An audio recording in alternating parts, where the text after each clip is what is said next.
जय हिंद दोस्तों, आप लोगों का हमारे YouTube channel physics and math exams वगैरह में स्वागत है। दोस्तों आज हम लोग प्रकाश चैप्टर में समतल दर्पण के बारे में पढ़ेंगे। दोस्तों हम लोग पिछला क्लास में प्रकाश क्या है और प्रकाश का परावर्तन के नियम के बारे में पढ़े थे पार्ट 1 में। तो दोस्तों शुरू करते हैं। आज हम लोग समतल दर्पण के बारे में जानेंगे क्या होता है।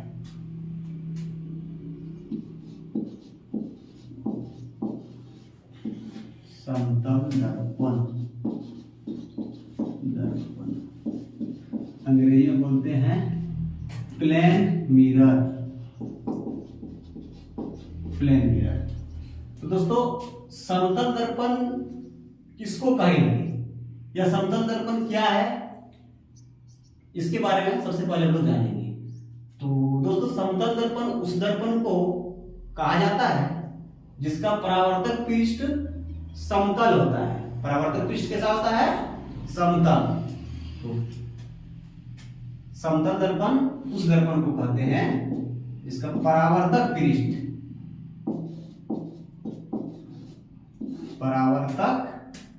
पृष्ठ यानी सतह समतल होता है, समतल होता है।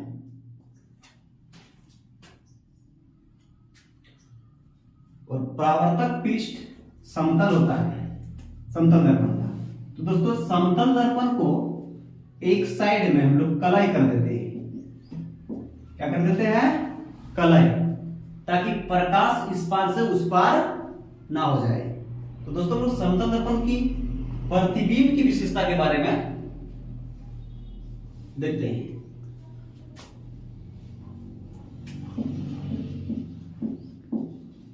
समतल दर्पण में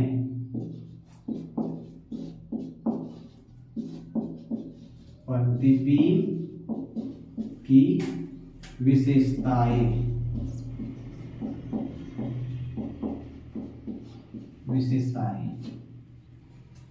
तो पहला इसका विशेषता क्या होता है? समतल दर्पण में प्रतिबिंब की पहली विशेषता जो होती है वो इसमें जो प्रतिबिंब बनता है वो प्रतिबिंब आभासी और सीधा होता है। प्रतिबिंब कैसा बनता है? आभासी एवं सीधा। दूसरी विशेषता इसका क्या होता है? जो प्रतिबिंब बनता है वो दर्पण के पीछे बनता है। दूसरी विशेषता, प्रतिबिंब कहां बनता है? दर्पण के पीछे। दर्पण के पीछे। तीसरी विशेषता देखते हैं। तीसरी विशेषता क्या होता है? इसमें वस्तु की दूरी और प्रतिबिंब की दूरी बराबर होता है, यानी वस्तु की दूरी बराबर प्रतिबिंब की दूरी। प्रतिबिंब की दूरी यहां से एग्जाम्स में न्यूमेरिकल भी पूछते हैं। न्यूमेरिकल किस तरह का रहता है?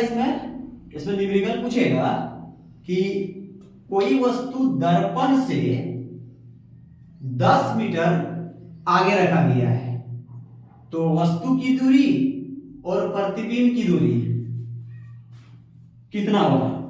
यानी वस्तु की दूरी और प्रतिबिंब की बीच की दूरी कितना होगी? मान लेते हैं ये एक समतल दर्पण है। दर्पण से 10 मीटर दूर पर कोई वस्तु रख दी है। मान ली वस्तु को हम लोग ए मान लिए।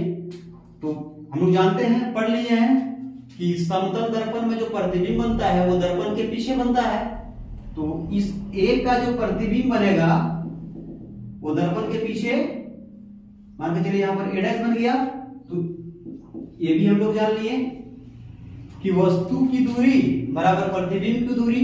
तो दर्पण से वस्तु की दूरी 10 मीटर, तो प्रतिबिंब की दूरी भी कितना होगा 10, यानी जो टोटल दूरी होगा बीम और प्रतिबिंब की दूरी, यानी वस्तु और प्रतिबिंब की दूरी, तो 10 + 10 यानी कितना हो जाएगा 20 मीटर हो जाएगा।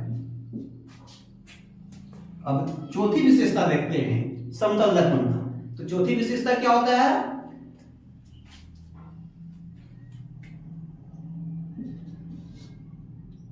कि जितना बड़ा वस्तु होगा उतना बड़ा प्रतिबिंब बनेगा, यानी वस्तु का आकार बराबर प्रतिबिंब का आकार। चौथी विशेषता क्या होगा, वस्तु का आकार बराबर प्रतिबिंब का आकार। अब इसका पांचवी विशेषता देखते हैं क्या होता है। पांचवी विशेषता क्या होगा, अगर कोई व्यक्ति दर्पण की ओर भी वेग से जा रहा है तो प्रतिबिंब में उसकी जो दर्पण में उसकी प्रतिबिंब जो दिखेगा वो 2v वेग से आते हुए दिखेगा। कितना से 2v वेग से, यानी अगर कोई वस्तु दर्पण की ओर भी वेग से जा रहा है, कितना वेग से भी वेग से, तो दर्पण में उसका प्रतिबिंब जो दिखेगा वो कितना से दिखेगा 2 गुनी बोले तो 4 भी वेग से, कितना से 4 से, यानी इसको हम लोग बोल सकते हैं कि अगर ये भी वेग से जा रहा है भी वेग से, तो उसको दर्पण में कितना दिखेगा 2 भी वेग से, कितना से, अगर वो भी वेग से जा रहा है तो 2 भी वेग से, अगर वो 2 भी वेग से जा रहा है तो उसको कितना दिखेगा 2 गुना, यानी 4 वेग से। यानी अगर कोई व्यक्ति दर्पण की ओर जा रहा है भी वेग से तो उसका कितना दिखेगा 2, मतलब उसका जो वेग होगा 2 गुना दिखेगा। हम लोग जिम हॉल में या कई ऐसा जगह जाते हैं जहां पर समतल दर्पण लगा हुआ रहता है, वहां पर अगर कोई व्यक्ति दर्पण में अपना प्रतिबिंब देखता है तो उसको 2 गुना चाल दिखता है, यानी उसका वेग जो है, अगर मान के चलिए वो 10 का स्पीड जा रहा है तो उसका वेग कितना हो जाएगा 20 का हो जाएगा। यही वजह है जिम हॉल में जिम का जो मालिक रहता है, जिम कराने वाला जो रहता है, वो दीवार में चारों तरफ समतल दर्पण लगा देता है, और जो धावक या जो जिम करने वाला जो रहता है दौड़ता है 10 का स्पीड तो उसको उसमें दिखता है 20 का स्पीड, तो वो समझता है कि हम बहुत स्पीड दौड़ रहे हैं, ठीक है। और जो स्कूल वगैरह में जो डांसिंग सिखाता है वहां पर भी क्या लगा देता है, चारों तरफ दीवार में समतल दर्पण, ताकि कोई अगर नाच रहा है यानी नाच रही है कोई नर्तक तो उसको दिखेगा कि जितना स्पीड वो नाच रहा है उसका 2 गुना दिखता है। तो दोस्तों अब हम लोग समतल दर्पण की छठी विशेषता देखते हैं क्या होता है। तो छठी विशेषता इसका होता है, अगर कोई दर्पण है, इस दर्पण में कोई किरण जाके टकरा रहा है, मतलब आपतित हो रहा है, तो ये जो वापस आएगा उसके बारे में देखेंगे। अगर दर्पण को हम थीटा कोण घुमा देते हैं, कितना कोण घुमा देंगे थीटा कोण, तो प्रतिबिंब जो घूमेगा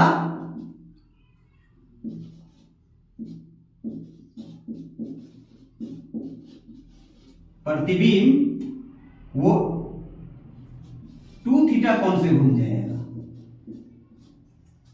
कितना कोण से 2 थीटा कोण से घूम जाएगा। अगर वस्तु को हम थीटा घुमा दिए तो प्रतिबिंब कितना घूम जाएगा 2 थीटा।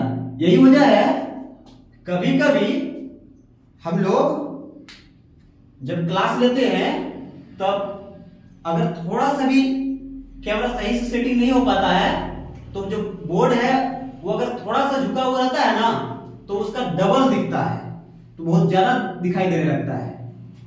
तो दोस्तों अब हम लोग समतल दर्पण की सातवीं विशेषता को देखते हैं।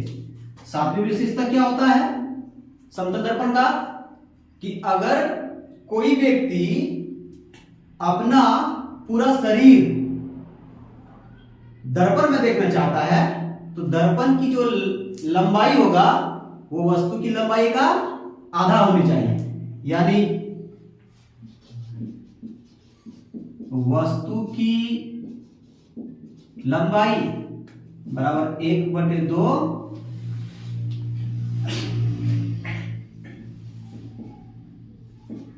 दर्पण की लंबाई।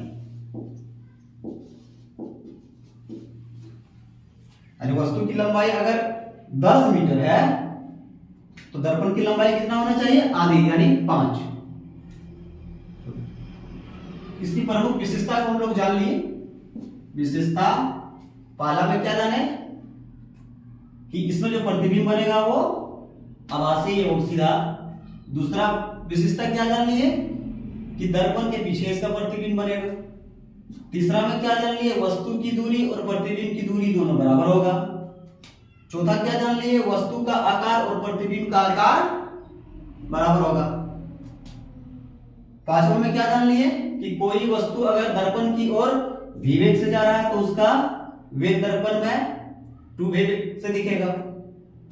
और छठा क्या जान लिए कि अगर किसी दर्पण को थीटा कोण घुमा दिया जाए तो प्रतिबिंब 2 थीटा से घूम जाएगा। और सातवीं में हम लोग क्या जाने कि वस्तु की लंबाई जितना होगा उसका आधा होना चाहिए दर्पण की लंबाई। अब दोस्तों हम लोग समतल दर्पण का उपयोग के बारे में जान लेते हैं। समतल दर्पण का उपयोग, समतल दर्पण का उपयोग।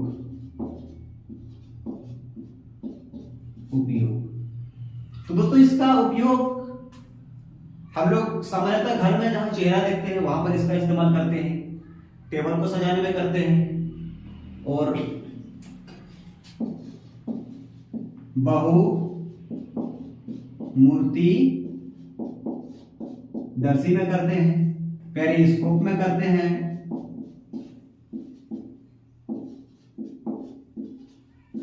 पेरिस्कोप में।